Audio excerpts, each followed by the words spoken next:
Hello everyone, welcome to my channel Bibbidi Bobbidi Books. My name is Ellie and today I am so excited to be filming my non-fiction wish list. So non-fiction is definitely a genre that I would like to read more from, but it's a genre that I don't tend to find myself gravitating towards, if I'm being honest. And I think part of the reason for that is because I spent many years in education, and so when I wasn't studying I would spend my time reading books that would give me more kind of escapism, so I'd be much more drawn towards things like fantasy and sci-fi and things that felt very different from my studies.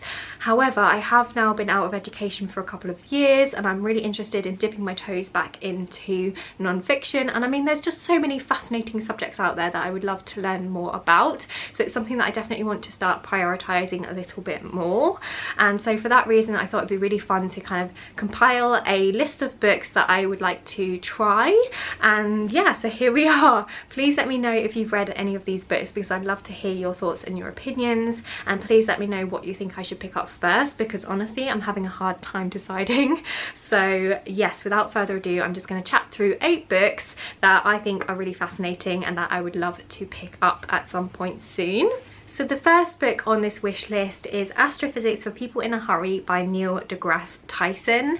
Now I apologise if I look away from the camera sometimes during this video, it's because I've got my laptop here with me with some information on, so if I look away that is why. But yes, I think this looks like such a fantastic introduction to astrophysics, which is a subject that I'm hugely fascinated in but I'm also very aware is incredibly complex, and I feel like this would be the perfect way for me as a beginner to dip my toes in. So if I give you a little read of the synopsis, it says, "What is the nature of space and time? How do we fit within the universe? How does the universe fit within us? There is no better guide through these mind-expanding questions than acclaimed astrophysicist and best-selling author Neil deGrasse Tyson.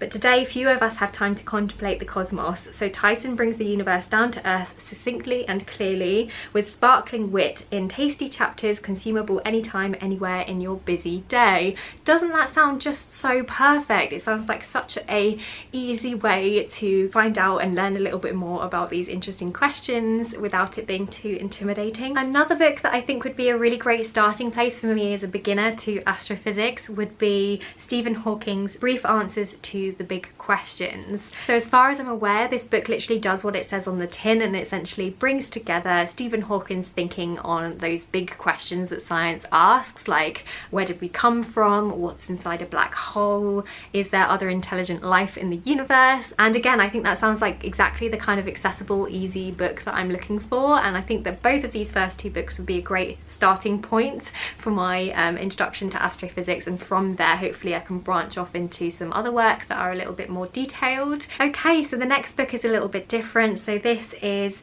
Pandoras Jar, Women in the Greek Myths by Natalie Haynes. So from what I understand, a lot of the modern retellings of Greek myths have focused very much on the men and the male characters, and there's been little interest in the women's stories, and when women are included they're often depicted as evil and monstrous and things. So I think what Natalie Haynes tries to do in this book is to address that imbalance and to basically give voice and more complexity to some of the women in Greek myths, and I think that that sounds absolutely fascinating. Greek mythology in general is a topic that I'm very interested in but honestly don't know a huge amount about, but I'm particularly drawn to this book because I really like the idea of there being a kind of feminist take on the Greek myths. Okay, so the next book might seem a little bit random, but it's actually one that I'm possibly most excited for, and that is Entangled Life by Merlin Sheldrake. So, fun fact, I recently watched a documentary called The Green Planet, which is narrated by David Attenborough.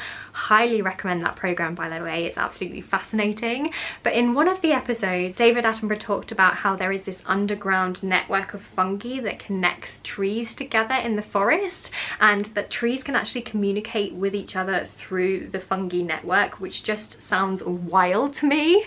Like, it blows my mind, and so I'm super fascinated to find out a little bit more about fungi because it just sounds really interesting. So I'm just going to read you a little bit of the synopsis because I feel like that'll give a much better explanation of what this book explores than if I try and tell you. So it says, "In this captivating adventure, Merlin Sheldrake explores the spectacular and neglected world of fungi, endlessly surprising organisms that sustain nearly all all living systems. They can solve problems without a brain, stretching traditional definitions of intelligence, and can manipulate animal behavior with devastating precision. In giving us bread, alcohol, and life-saving medicines, fungi have shaped human history, and their psychedelic properties, which have influenced societies since antiquity, have recently been shown to alleviate a number of mental illnesses.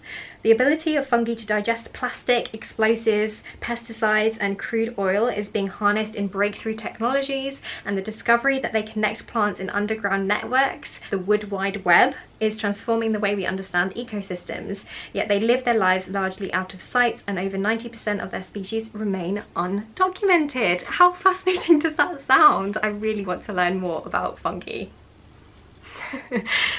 Right, so the next book is a history book. So this one is Ancestors, A History of Britain in 7 Burials by Alice Roberts. So this is a book that uses archaeology to explore prehistory Britain, which I think sounds fascinating. So again, I'm just going to read you from the synopsis. It says here, this book is about belonging, about walking in ancient places in the footsteps of the ancestors. It's about reaching back in time to find ourselves and our place in the world. We often think of Britain springing from nowhere with the arrival of the Romans, but in Ancestors, Alice Roberts explores what we can learn about the very earliest Britons from their burial sites. Although we have very little evidence of what life was like in prehistorical times, here their stories are told through the bones and funerary offerings left behind, preserved in the ground for thousands of years. Told through 7 fascinating burial sites, this groundbreaking prehistory of Britain teaches us more about ourselves and our history, how people came and went, and how we came to be on this island. I just think that sounds so interesting. Again, I don't really know anything about prehistory Britain. I feel like that's not really taught at all in school. It's very much from the Romans upwards, and it's something that I would really be interested in learning about. And archaeology in general I just think is fascinating, and I think it's so interesting to explore our past. And yeah, I don't know, I just think this sounds really fascinating. So there's that one. The next book is Other Minds, The Octopus, the Sea, and the Deep Origins of Consciousness by Peter Godfrey Smith.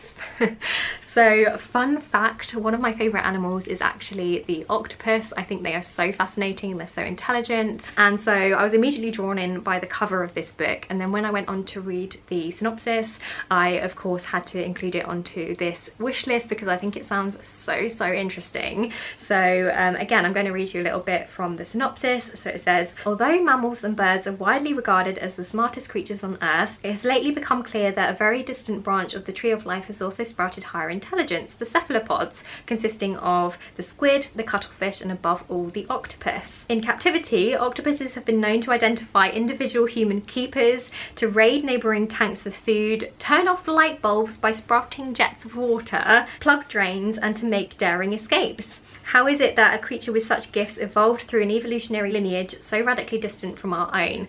What does it mean that evolution built minds not once but at least twice? The octopus is the closest we will come to meeting an intelligent alien. What can we learn from the encounter? How interesting does that sound? I mean, I think octopuses are just so cool.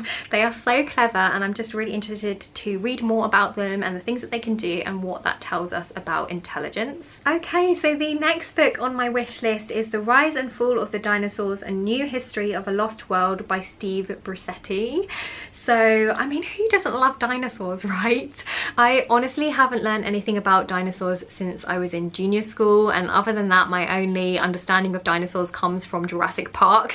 So obviously that is incredibly factually incorrect, so I need to actually read up about them because I would love to actually have knowledge about dinosaurs. And when I was researching non-fiction books about dinosaurs, this book kept popping up. It's clearly very popular and has been really well received, so I thought this would be a fantastic place to start. I don't think this book really needs any explanation, really. It essentially just traces the evolution of the dinosaurs right from the beginning through to their extinction, and I could not be more excited. I also think that this book contains some illustrations as well, which sounds fun. So yeah, I'm really excited to pick this one up.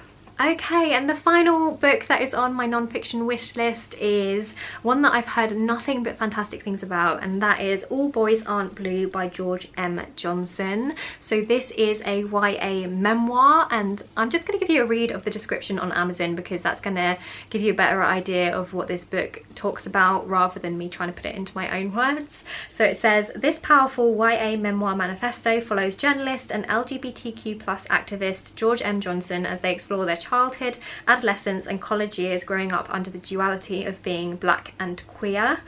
From memories of getting their teeth kicked out by bullies at age 5 to their loving relationship with their grandmother to their first sexual experience, the stories wrestle with triumph and tragedy and cover topics such as gender identity, toxic masculinity, brotherhood, family, inequality, consent and black joy.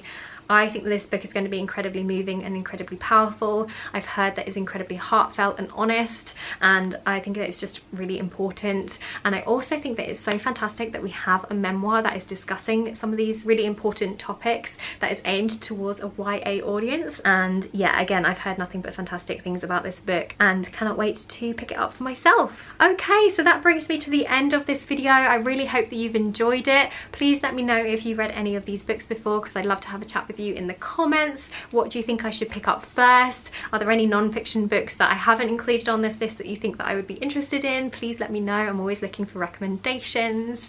I really hope that you're having a fantastic day, whatever you're doing. And yeah, I guess that's it from me for today, and I'll see you next time with another video.